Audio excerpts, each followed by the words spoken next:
Now, one of the things you touched on there that I had a question on is a big, subject in general is birth control.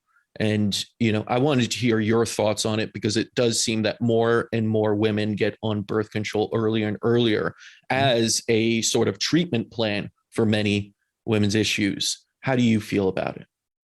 Well, I'll go on record. I'm not opposed to birth control for birth control. I mean, that's what it does. And for women to have that as a choice, because unfortunately we do burden women in this country and in the world for the birth control and the family planning.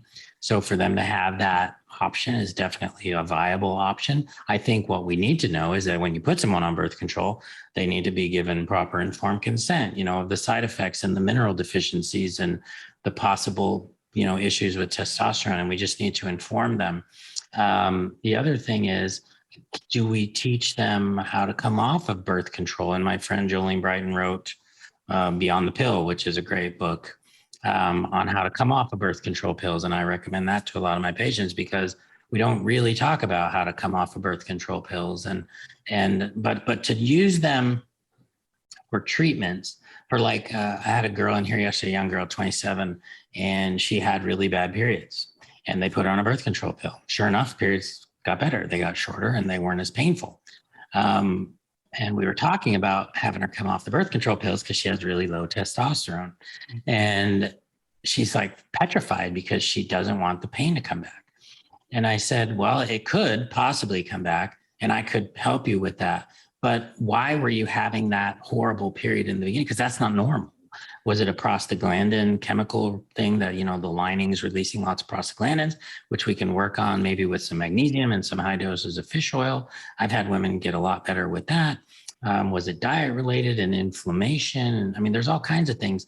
But if we slap you on a birth control pill, and again, it's that Gatorade effect, it works. And then you're so afraid that it's to come off of it. You're on it for 10, 15 years. And it's really unfortunate because what that's doing, in my opinion, in a way is disempowering women because we're not teaching them how to take care of their bodies and to deal with painful periods.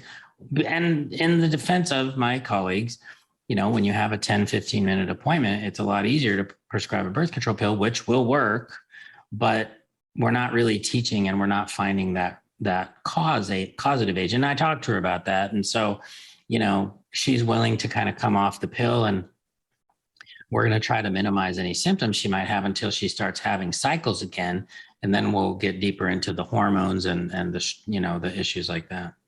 Yeah, I mean, I just learned about this condition, post-birth control syndrome, and I know it's been even called out, and I haven't seen this documentary yet, but people have told me the business of birth control.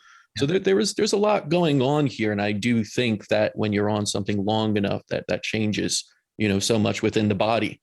You're going to see the effects afterwards, and that's something you're addressing. So I think that's really important.